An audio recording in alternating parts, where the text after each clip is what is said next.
बच्चों, और आज की क्लास में हम लोग देखेंगे पत्र लेखन। पत्र लेखन हिंदी में देखेंगे, फिर हम लोग समय के साथ उसको इंग्लिश में देखेंगे। देखो, गर्मी बहुत ज़्यादा है, लेकिन गर्मी बहुत ज़्यादा रहने का मतलब ये नहीं है कि हम लोग पढ़ाई से मुंह मोड़े रखें। जितने बच्चे हैं, जितने छात्र हैं, वो क्या अपनी पढ़ाई रेगुलर रखते हैं। रोज़ पढ़ना है, थोड़ा ही समय लेकिन रोज़ पढ़ना है। ये नहीं कि बीच बीच में गैप दे देना है। तो हम लोग आज पत्र लेखन देखेंगे, औपचारिक पत्र और अनौपचारिक पत्र। तो सारे पत्र देखेंगे, किताब से पढ़ेंगे और उससे कुछ एक्सरसाइज भी मैं दूंगा करने को। तो सबसे बढ़िया किताब है जो मुझे लगी है, वहाँ पर ये चैप्टर जो मुझे बहुत अच्छा लगा है पत्र लेखन, उसको मैं उठाता हूँ।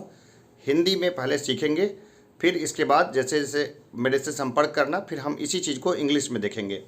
और जितने लोग हैं भगवतपुर सरारंजन क्षेत्र के जितने लोग हैं, वो लोग जान ले कि ये चैनल उनके क्षेत्र से ऑपरेट हो रहा है और यहाँ पे काफ़ी कुछ फ्री भी मिलता है।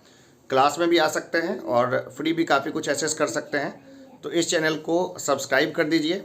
और चलिए अब मैं सीधा चलता हूँ अपने किताब पे और वहाँ से हम चीज़ों को देखेंगे, समझेंगे।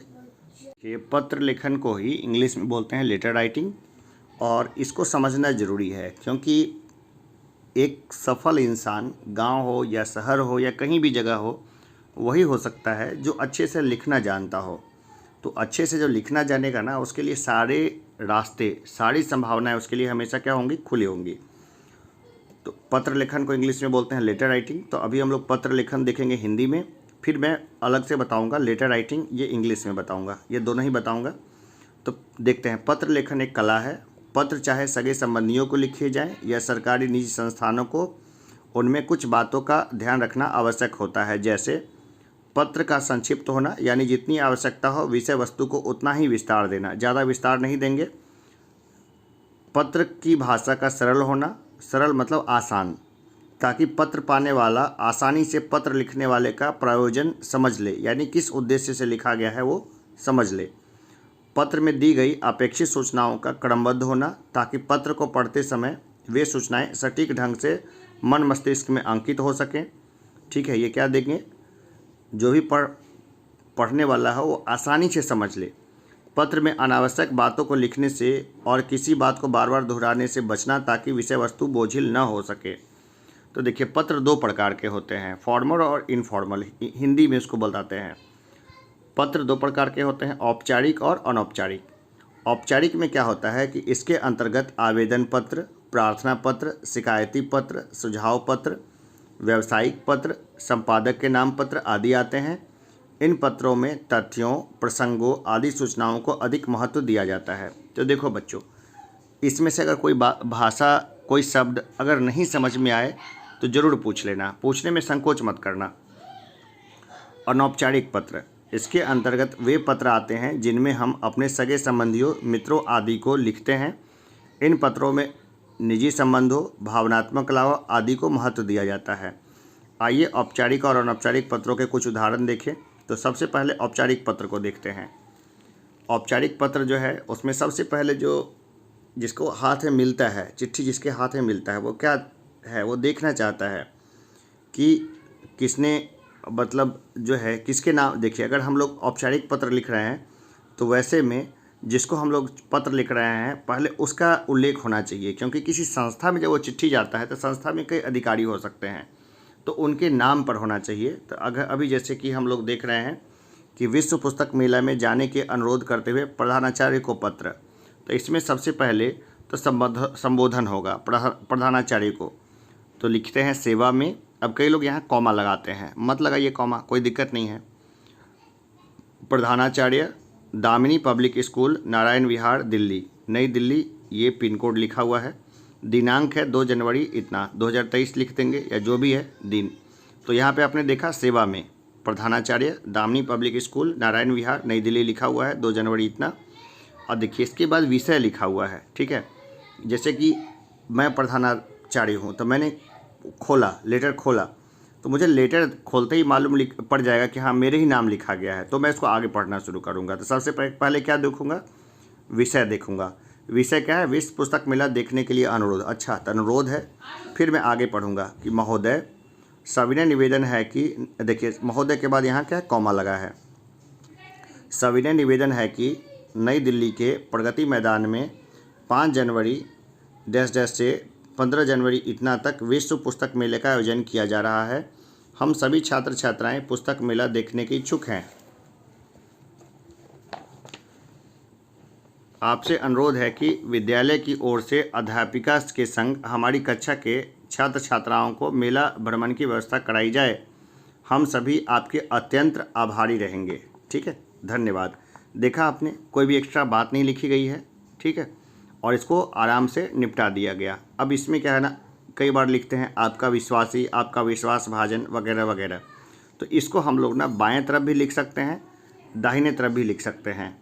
कुछ जो है ना हमारे तरफ के कुछ लोग होते हैं जो इस बात के लिए जोड़ देते हैं कि दाहिने तरफ ही लिखिए, लेकिन नहीं, स्टैंडर्ड राइटिंग में हम लोग बाएं तरफ भी लिख सकते हैं। धन्यवाद से ख़त्म हुआ। अब देखते हैं पार्थी। जो पार्थी है तो समस्त छात्रगण कक्षा 8A ये दिया गया है। ठीक है, आपने देखा कितना शॉर्ट एंड सिंपल लिखा गया है। तो कई बार है ना ग्रामीण क्षेत्रों में और शहरों में भी कई बार बच्चों को गलत तरीके से पढ़ाते हैं, स्टैंडर्ड राइटिंग नहीं कराते हैं। तो हम लोग क्या है, स्टैंडर्ड राइटिंग करेंगे खूब बढ़िया तरीके से। आगे बढ़ें, आगे देखते हैं क्वेश्चन नंबर 2 कि आप विद्यालय की कबड्डी टीम के कप्तान हैं। आप टैगोर स्कूल की कबड्डी टीम के साथ मैत्री मैच खेलना चाहते हैं। अपने प्रधानाचार्य से इसकी अनुमति मांगते हुए पत्र लिखिए। ठीक है, आगे बढ़ते हैं। सेवा में प्रधानाचार्य, अपने स्कूल का नाम लिख देना। ठीक है, जो अपने स्कूल का एड्रेस है वो लिख देना, और जो दिन को लिख रहे हो वो दिन लिख देना। ठीक है, आगे देखते हैं। कबड्डी मैच खेलने की अनुमति हेतु अनुरोध। ठीक, अब देखते हैं। महोदय, सविनय निवेदन यह है कि हमारे विद्यालय की कबड्डी टीम दिनांक 15 अगस्त इतना से को टैगोर स्कूल राजौड़ी गार्डन की कबड्डी टीम के साथ एक मैत्री मैच खेलना चाहती है। आपसे अनुरोध है कि खेलों के महत्व को ध्यान में रखते हुए इस मैच के लिए अनुमति प्रदान करें, ताकि यह मैच आगामी, ये डेट लिखना है, को विद्यालय के प्रांगण में खेला जा सके। अब इसमें क्या लिखा है, भवदीय है। ऊपर में क्या लिखा हुआ था, पार्थी, दोनों लिख सकते हैं। अब इसमें नाम लिखा हुआ है विनोद गोपाल और कप्तान है विद्यालय कबड्डी टीम। अब देखा इसने फिर बायां तरफ लिखा है, कोई गलती नहीं है, कोई दिक्कत नहीं है। तो ये फॉर्मेट को पकड़ लेना है कि जो फॉर्मेट है उस फॉर्मेट का हमें इस्तेमाल करना है। तीसरा देखें, अपने प्रधानाचार्य को दंड शुल्क माफ़ करने के लिए प्रार्थना पत्र लिखिए।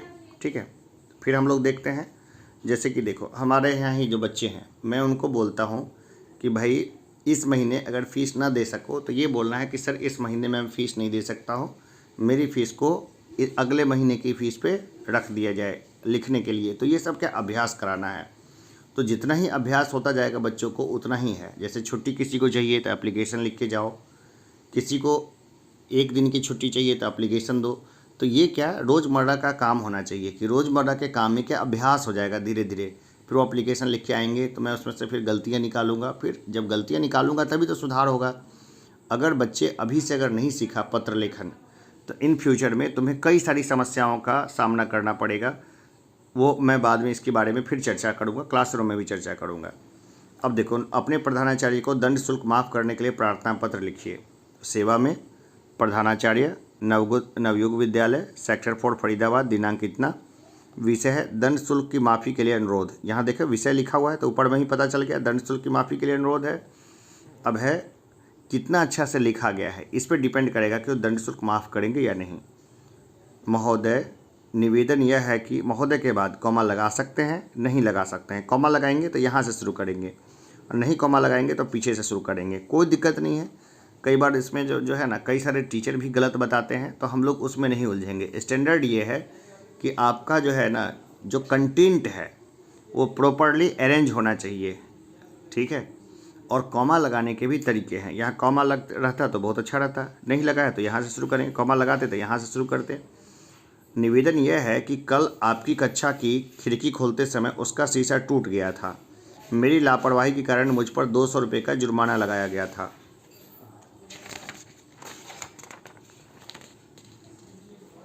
मैं स्पष्ट करना चाहता हूं कि यह शीशा मैंने जानबूझकर नहीं तोड़ा था, फिर भी मैं इसके लिए क्षमा प्रार्थी हूं। मेरे घर की आर्थिक स्थिति अच्छी नहीं है, अतः आपसे विनती है कि मेरा दंड शुल्क माफ़ कर दिया जाए। मैं विश्वास दिलाता हूं कि भविष्य में ऐसी गलतियों के प्रति अतिरिक्त सावधानी रखूंगा। आपका आज्ञाकारी शिष्य। देखिए पहले क्या लिखा हुआ था, पार्थी, दूसरी बार क्या लिखा हुआ था, भवदीय, और अब क्या लिखा हुआ है, आपका आज्ञाकारी शिष्य। ठीक है, ये तीनों ही चीज़ का होगा।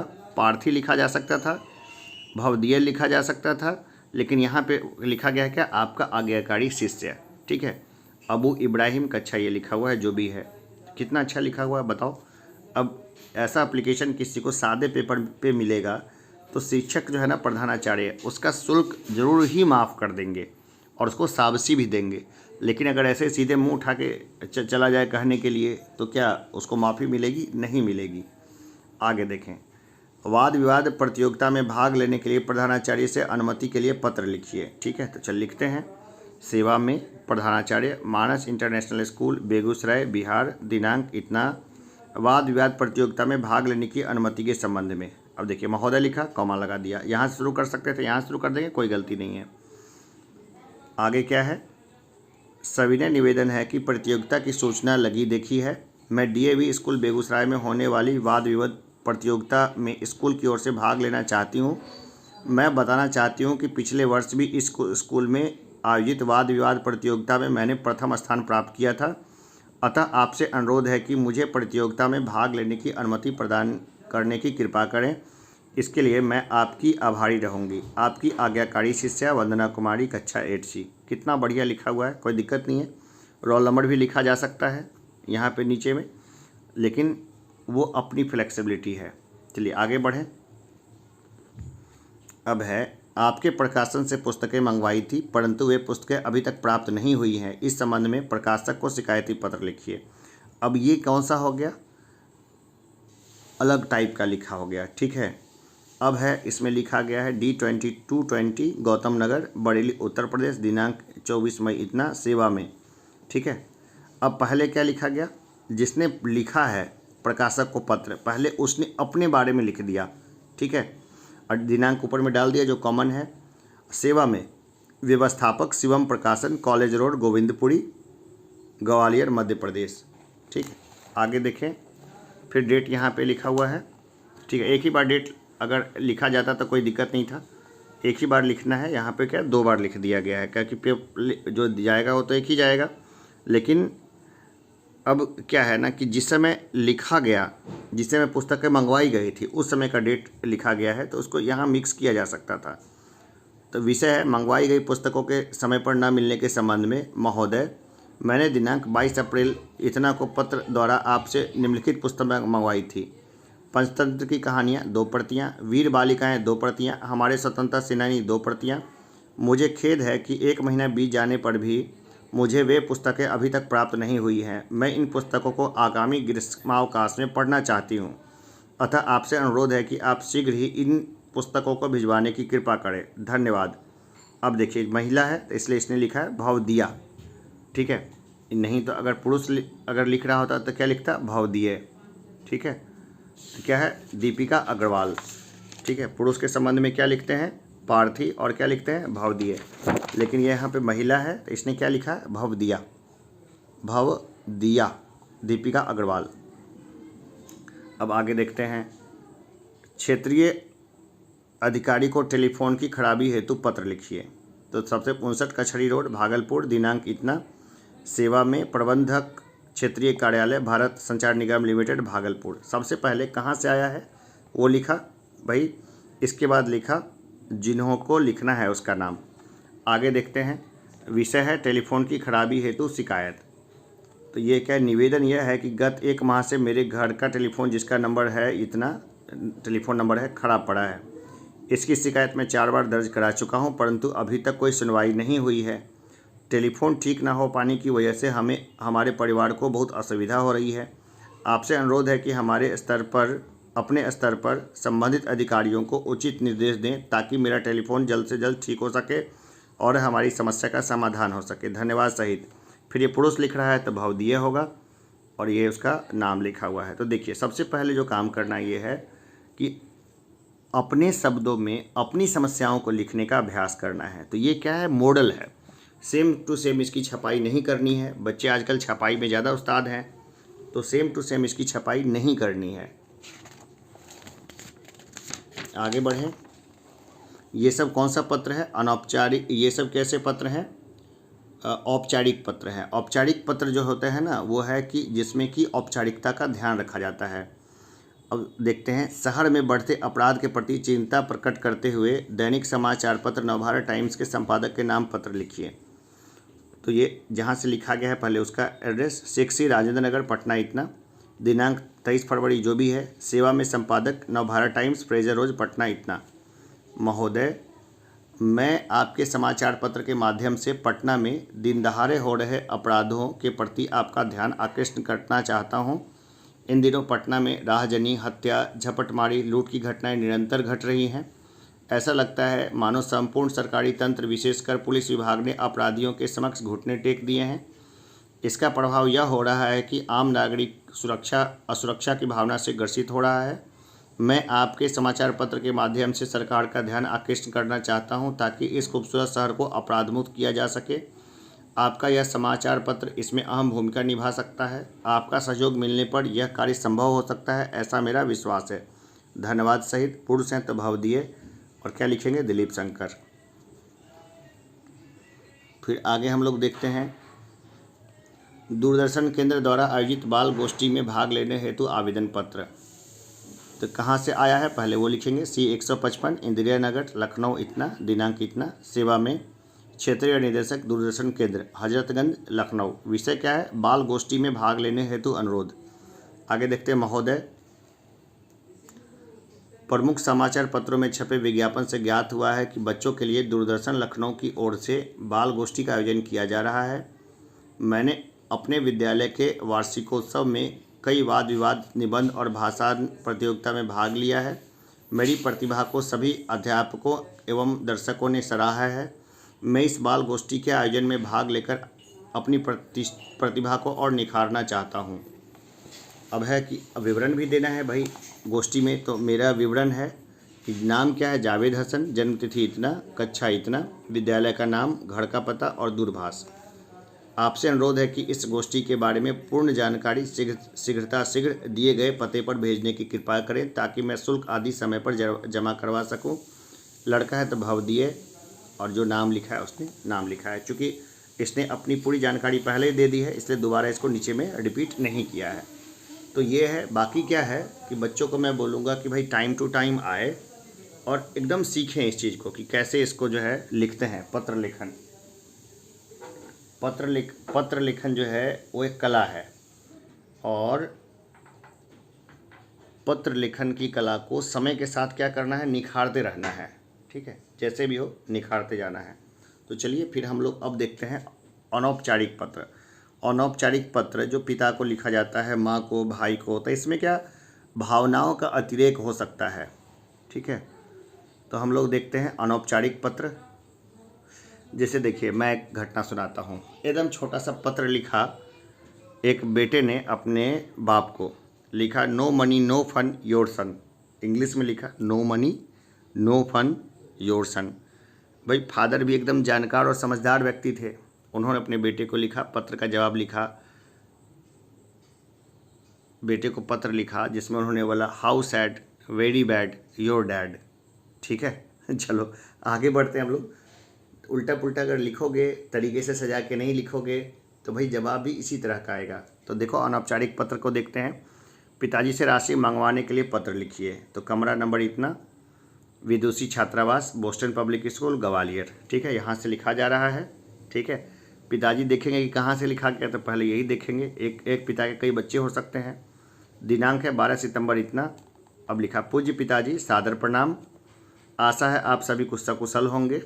हमारे छात्रावास के कमरे का त्रैमासिक किराया 900 रुपये हो गया है। मेरे पास 600 रुपये हैं, अतः शेष 300 रुपये का आप महांत तक भेज सकें। महांत यानी महीने के अंत तक, महांत यानी महीने के अंत तक भेज सके तो अच्छा होगा।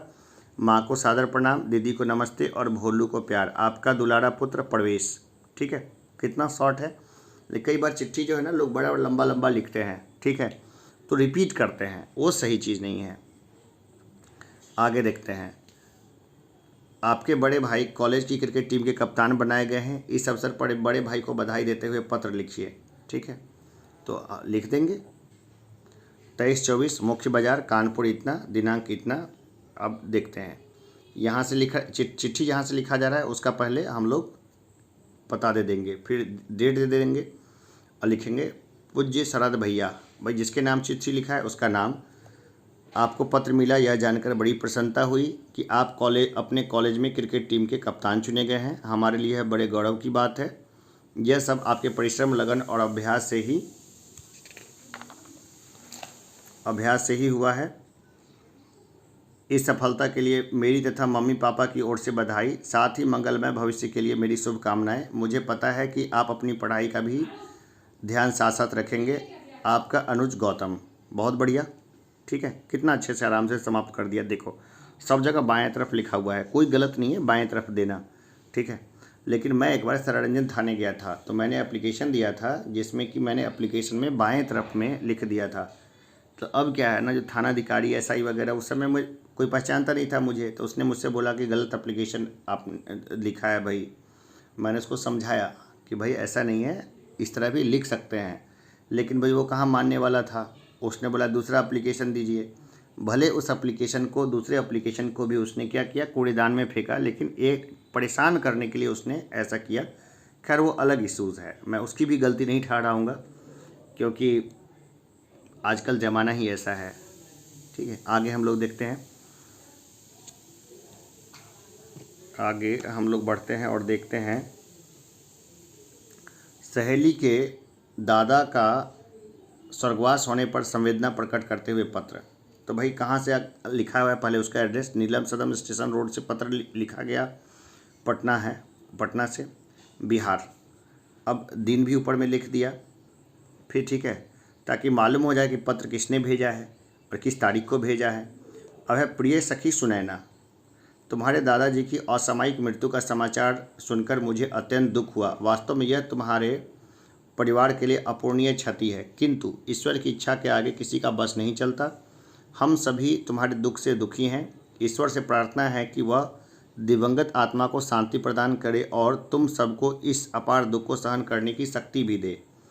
दादी जी का विशेष ध्यान रखना। अगले महीने मम्मी के साथ किसी दिन तुम्हारे घर अवश्य आऊँगी। तुम्हारी सहेली नंदिता।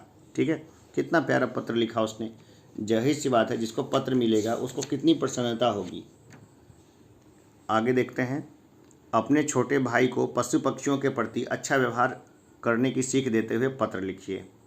तो यह दिनकर छात्रावास बाल विकास विद्यालय रांची, जहाँ से ये पत्र लिखा गया है और डेट भी ऊपर में डाला गया है।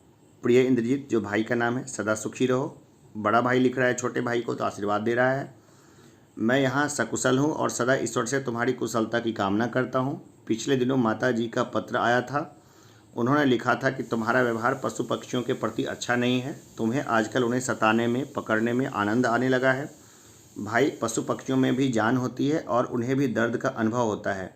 वे हमारी तरह जीवधारी हैं। यदि तुम इसके साथ अच्छा व्यवहार करोगे तो वे तुम्हारे मित्र बन जाएंगे। अतः पशु पक्षियों को सताना छोड़कर उनकी देखभाल करो। आशा है अब उनसे अच्छा व्यवहार करोगे। आगे बढ़ें, अगला पत्र देखते हैं। अगला पत्र नहीं, इसी में आगे बढ़ते हैं कि माता जी और पिताजी को मेरा प्रणाम बोल देना। कामना को शुभाशीष। पत्र का उत्तर शीघ्र देना। तुम्हारा भाई परमजीत। ठीक है, कामना जो है क्या है, बहन है, छोटी बहन है, इसलिए उसको शुभाशीष दिया जा रहा है। तो शब्दों को पकड़ना सीखो, शब्दों से खेलना सीखो। देखो जितने भी डेवलप्ड एरिया है ना, उनमें शब्दों की ज़बरदस्त पकड़ होती है। वर्ड्स को ज़बरदस्त ग्रैप्स कैपेसिटी रखते हैं। जो भी जितना ही डेवलप होगा लोग, उतने ही ज़्यादा शब्दों के साथ वो खेलेगा, और जितने ही लोग पिछड़े हुए होंगे उतने ही कम शब्दों में काम चलाएंगे। तो ज़्यादा से ज़्यादा शब्द सीखना है, नए शब्दों का वाक्य में इस्तेमाल करना है और स्मार्ट बनना है। ठीक है, आगे बढ़े। अपने हम उम्र मौसेरे भाई को एक पत्र लिखिए जिसमें अपने विद्यालय के वार्षिकोत्सव का वर्णन कीजिए। तो ये रहा हमारा दिनांक, पहले लिखेंगे जहाँ से चिट्ठी लिखा गया है वो पता, फिर दिनांक लिखेंगे। प्रिय रवि, सदा खुश रहो। आशा है कि तुम सब सकुशल होगे। पिछले दिनों हमारे विद्यालय का वार्षिकोत्सव 25 दिसंबर को मनाया गया। इस दिन विद्यालय को खूब सजाया गया था। ठीक 12 बजे दिल्ली के मुख्यमंत्री अतिथि के रूप में पधारे। विद्यालय के प्रधानाचार्य ने उनका स्वागत किया। छात्रों ने लोकगीत, भजन, कव्वाली, देशभक्ति के गीत, फैंसी ड्रेस, प्रहसन तथा नाटक प्रस्तुत किया था। इसके बाद प्रधानाचार्य ने मुख्य अतिथि के हाथों वर्ष भर में विभिन्न कार्यक्रमों में प्रमुख स्थान पाने वाले छात्रों को पुरस्कार वितरित करवाए। मैंने भी नाटक में भाग लिया था, मुझे भी पुरस्कार मिला। लगभग 5:30 बजे कार्यक्रम समाप्त हो गया। इस अवसर पर एक प्रदर्शनी का आयोजन किया गया था जिसमें सभी छात्राओं कक्षाओं की ओर से चित्रकला, विज्ञान आदि विभिन्न विषयों पर चार्ट एवं मॉडल प्रदर्शित किए गए थे। इस प्रदर्शनी का उद्घाटन हमारे प्रदेश के शिक्षा मंत्री ने किया था। दिन में सांस्कृतिक कार्यक्रम भी प्रस्तुत किया गया था। मौसी जी एवं मौसा जी को चरण स्पर्श तथा पवन को प्यार, तुम्हारा शुभचिंतक भवेश। ठीक है, बढ़िया लिखा गया है। हम लोग आगे और बढ़ते हैं। और देखिए, एक बात और ध्यान देना है, कई बच्चे ये बोलेंगे कि सर ईमेल के ज़माने में हमको ईमेल सिखाने के बदले पत्र लिखन सिखा रहे हैं। तो देखो बेटा, मैं इंजीनियरिंग कॉलेज में असिस्टेंट प्रोफेसर रहा हूँ और मैं तुम लोग को अगर बोल रहा हूँ कि चिट्ठी लिखना आना चाहिए और हाथ से कागज़ पे चिट्ठी लिखो, तो ये तुम्हें समझना चाहिए कि मैं कितनी दूर से ये बात बोल रहा हूँ। क्योंकि अभी इस क्लास के लास्ट में 2 मिनट में तुम लोग को एक साइंटिफिक फिनोमिना के बारे में बताऊँगा, एक विज्ञान की एक परिघटना के बारे में बताऊँगा और एक ऐसी टॉपिक सोलर विंड्स के बारे में बताऊँगा। खुद आ करके किताब मोड़ के, तब तुम इस बात को अच्छे से समझ पाओगे। तो चलो हमेशा बने रहो, बीच से क्विट मत करना। आगे हम लोग बढ़ें। अपने मित्र को पत्र द्वारा ग्रीष्मावकाश में अपने साथ कश्मीर चलने का निमंत्रण दीजिए। तो जहाँ से लिखा गया है उसका एड्रेस पहले, कृष्णा कॉटेज, सिपरा विहार, इतना, दिनांक। अब है प्रिय मित्र शोएब, नमस्कार। आज ही तुम्हारा पत्र मिला, पढ़कर प्रसन्नता हुई कि तुम ग्रीष्मावकाश में कहीं घूमने का प्रोग्राम बनाना चाह रहे हो। अपने माता पिता के साथ ग्रीष्मावकाश में कश्मीर जा रहा हूँ। हम चाहते हैं कि तुम भी हमारे साथ कश्मीर चलो। वाह, क्या बात है। कश्मीर खूबसूरत वादियों का स्वर्ग है, तभी तो इसे लोग पृथ्वी का स्वर्ग कहते हैं। हम लोग कश्मीर की सुंदरता का आनंद लेंगे तथा वहाँ के डल झील में शिकारा पर घूमने का आनंद लेंगे। यदि तुम मेरे साथ चलोगे तो हमारा आनंद दुगुना हो जाएगा। मेरे पिताजी तुम्हारे पिताजी को आज ही पत्र लिखकर तुम्हें साथ ले चलने की अनुमति मांगी है। मुझे आशा है वह मना नहीं करेंगे। तुम अपना मन बना ही लो। पत्रोत्तर की परीक्षा में तुम्हारा अभिनिमित्र मेहरान। ठीक है, तो ये देखो बढ़िया है ना, एकदम चकाचक पत्र लिखा हुआ। तो चलो आगे हम लोग देखते हैं। फिर ये इसी का अभ्यास प्रश्न भी करना। व्यायाम के महत्व का समझाते हुए पिता की ओर से छात्रावास में रह रहे पुत्र को पत्र लिखिए। तो ये शांति निवास से चिट्ठी लिखा जा रहा है, रोड नंबर इतना, गोमती नगर, जबलपुर, इतने दिनांक को। पिता लिख रहा है पुत्र को, तो लिख रहा है प्रिय देवांश, शुभाशीष, एकदम आशीर्वाद दे रहा है। अब देखो इसमें कितना सिंपल है, यहाँ वहाँ फालतू में कॉमा नहीं लगाया गया है। ठीक है, क्या ज़रूरत है यार कॉमा लगाने की, जहाँ ज़रूरत है वहाँ लगाओ ना। रोड नंबर 6 के बाद गोमती नगर है, इसके बाद है। अब कई लोग यहाँ भी कॉमा लगाते हैं, यहाँ भी लगाते हैं। जब एक लाइन ख़त्म हो रहा है तो कॉमा लगाने की ज़रूरत कहाँ है। अनावश्यक कॉमा लगाने से बढ़िया हिंदी जो है ये हो जाए, ऐसा थोड़ी होता है। अब आगे बढ़ते हैं। कल तुम्हारा पत्र मिला, पता चला कि आजकल तुम्हारा स्वास्थ्य ठीक नहीं रहता। शायद तुम सेहत की तरफ ध्यान नहीं दे रहे हो। तुम जानते हो कि अच्छा स्वास्थ्य विद्यार्थी के लिए कितना महत्वपूर्ण है। मुझे यह भी पता चला है कि आजकल तुम देर से उठते हो तथा व्यायाम नहीं करते। शरीर को चुस्त एवं फुर्तीला बनाने के लिए व्यायाम बहुत आवश्यक है। व्यायाम करने से शरीर में न केवल स्फूर्ति आती है बल्कि रक्त का संचार भी बढ़ जाता है और आलस से दूर हो जाता है। यह शरीर को स्वस्थ रखता है और अच्छा स्वास्थ्य होने पर पढ़ाई में खूब मन लगता है। जानते हो, स्वस्थ मन और मस्तिष्क स्वस्थ शरीर में बसता है, इसलिए में बसता होता है। ये देखिए, इसको थोड़ा सही लिखना था, बसता है लिखना चाहिए, इसको बसता होता है, गलत शब्द है। कई बार ऐसी गलतियां होती है। स्वस्थ शरीर में बसता है। इसलिए मेरा कहा मानकर प्रातःकाल जल्दी उठकर भ्रमण तथा नियमित व्यायाम किया करो। आशा है तुम मेरी सलाह मानोगे तथा मुझे सूचित भी करोगे। तुम्हारा शुभेच्छु पिताजी, है ना। पिताजी जो लिखा हुआ है, तुम्हारे पिता लिखा जा सकता था, ठीक है, या तुम्हारे पिता के बाद नाम भी लिखा जा सकता था, लेकिन जो भी है, तुम्हारा शुभेच्छु यानी तुम्हारा शुभ चाहने वाला, शुभ जोड़ इच्छु, शुभेच्छु। चलिए अब हम लोग जो है ना कुछ क्वेश्चंस को देख लेंगे। इसको पक्का करना है, खास करके आर्यन वगैरह बचना नहीं इस क्वेश्चन से। औपचारिक पत्र का अभ्यास करना है। वायरल बुखार से पीड़ित होने पर 5 दिनों के अवकाश हेतु प्रधानाचार्य को आवेदन पत्र लिखिए। लिख दीजिए। दिव्यांगों के लिए विद्यालय में रैंप बनवाने हेतु प्रधानाचार्य को अनुरोध पत्र लिखिए, लिख डालिए। विद्यालय छोड़ने पर स्थानांतरण प्रमाण पत्र के लिए अनुरोध करते हुए प्रधानाचार्य को पत्र लिखिए, लिख डालिए। विद्यालय की ओर से निर्जा फिल्म दिखलाने के लिए प्रधानाचार्य को पत्र लिखिए। निर्जा एक बहुत अच्छी मूवी थी, जिन्होंने नहीं देखी है उनको देखना है। मैंने खुद भी नहीं देखी, लेकिन मैंने उसकी स्टोरी पढ़ी है। आगे हम लोग देखते हैं, पड़ोसी के घर चोरी की घटना की सूचना हेतु थानाध्यक्ष को पत्र लिखिए। ये बहुत महत्वपूर्ण है कि थानाध्यक्ष को पत्र कैसे लिखेंगे, एफआईआर रिपोर्ट कैसे करेंगे, ये भी जरूरी है। परिवहन निगम की बसों के नियमित संचालन के लिए क्षेत्रीय परिवहन अधिकारी को पत्र लिखिए। सड़क की मरम्मत का अनुरोध करते हुए नगरपालिका के मेयर को पत्र लिखिए। मच्छरों की रोकथाम हेतु दवा के छिड़काव हेतु नगर निगम अधिकारी को पत्र लिखिए। विज्ञान प्रगति का विशेषांक मंगवाने हेतु पत्रिका के विक्रय व्यवस्थापक को पत्र लिखिए। गंदे पानी की समस्या की शिकायत करते हुए समाचार पत्र के संपादक को पत्र लिखिए। बिल्कुल लिखिए, ये सब पत्र लिखना डेली का आदत बनाइए। अब है अनौपचारिक पत्र। बुरी संगत से बचने की सलाह देते हुए छोटे भाई को पत्र लिखिए, लिख डालिए।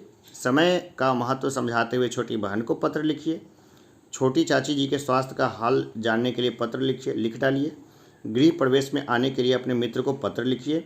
विदेश जा रहे मित्र के बड़े भाई को मंगलमय यात्रा की शुभकामना देते हुए पत्र लिखिए। परीक्षा की तैयारियों का वर्णन करते हुए पिताजी को पत्र लिखिए। महापुरुषों का जीवनी पढ़ने का नाना जी का सुझाव मानते हुए उन्हें पत्र लिखिए। बिल्कुल ये सब चिट्ठियाँ लिख डालिए और आगे बढ़िए जीवन में। तो चलो, मैंने एक बोला था कि जो बताऊंगा कि चिट्ठी लिखना क्यों आना चाहिए और आने वाला समय कभी भी चिट्ठियों का हो सकता है, तो मैं अभी उसके बारे में अभी जस्ट बताऊंगा, एकदम बने रहो। देखो बच्चों, तो चिट्ठी लिखना इसलिए भी आना चाहिए क्योंकि अभी जो है ना, कुछ दिन पहले की बात है, जो सूर्य से किरणों का एक समूह निकला था जो 250 किलोमीटर प्रति सेकंड की रफ्तार से चल रहा था। 250 किलोमीटर प्रति सेकंड समझते हो, बहुत ज़्यादा स्पीड से। वो सोलर विंड जो है वो पृथ्वी तक पहुंचने से पहले बहुत दूर अंतरिक्ष में ही वो अपनी दिशा बदल ली और उसने समुद्रीय तूफान बोल दो उसको, ठीक है। ये बहुत घातक होता है। ये समुद्रीय तूफान जो है ना, हर एक 200 और 250 साल के बाद जो है वो आते रहते हैं। यानी जो सूर्य है उसमें एनर्जी के बड़े बड़े पॉकेट्स हैं जो ब्लास्ट करते हैं तो उनके कण है ना, वो काफ़ी दूर तक जाते हैं। और वो क्या, हीट्स के बड़े बड़े वेव्स होते हैं। वो इतने बड़े वेव्स हैं जो पृथ्वी और कई सारे ग्रहों की तरफ वो निकलते हैं। तो पृथ्वी तो उससे बच जाएगी, जीवन भी बच जाएगा उससे, क्योंकि हमारे ऊपर ओजोन है और बाकी लेयर्स हैं। लेकिन जो हमारी कम्युनिकेशन सैटेलाइट्स हैं, जिसके ज़रिए हमारा इंटरनेट चलता है या जिसके ज़रिए हम लोग आपस में कम्युनिकेट करते हैं, वो पूरे के पूरे सैटेलाइट का सिस्टम है, वो कभी भी ध्वस्त हो सकता है इन फ्यूचर में। और वैसे समय में जब वो सब ध्वस्त हो जाएगा तो सारी कम्युनिकेशन लाइंस और हर चीज़ क्या है, ठप पड़ जाएगी। तब हवाई जहाज़ आसमान में नहीं उड़ पाएंगे क्योंकि नेविगेशन सिस्टम ठप होगा। हम लोग मोबाइल के ज़रिए एक दूसरे से कम्युनिकेट नहीं कर पाएंगे। कोई सोशल मीडिया प्लेटफॉर्म काम नहीं कर पाएगा, यूट्यूब, फेसबुक वगैरह कुछ नहीं चलेगा। तो ये हम लोग वापस से पुराने समय में पहुंच जाएंगे और वापस से इंफ्रास्ट्रक्चर खड़ा करने में सभी देशों को काफ़ी वक्त लगेगा। तो सभी देश मिलके इस समस्या के बारे में सोच रहे हैं, क्योंकि जितनी अंतरिक्ष एज में जो प्रगति हुई है ये आने वाले कुछ 20-30 सालों में ही हुई है। और इससे पहले सोलर विंड्स कई बार आते रहे हैं, सौर तूफान जिसको बोलते हैं, और इन्होंने काफ़ी नुकसान भी पहुंचाया है। तो इन फ्यूचर में ये सब देखने को मिल सकता है। तो हमारी जो पीढ़ी है, हम अपनी पीढ़ी को हर चीज़ के लिए तैयार रखें। तो इस सब के बारे में मैं चर्चा करता रहूँगा। तो जितने लोग हैं, खासकर सरंजन क्षेत्र के, यहीं कैसे ये ऑपरेट होता है और मैं ही टीचर हूँ, सभी क्लास के बच्चों को मैं ही अभी पढ़ा रहा हूँ फ़िलहाल। और इसके लिए मैं कंप्यूटर और मॉडर्न टेक्निकल एड्स का काफ़ी यूज़ करता हूँ। तो चलिए फिर हम लोग मिलेंगे, तब तक के लिए बाय बाय। अपना ख्याल रखें, सुरक्षित रहें, धन्यवाद।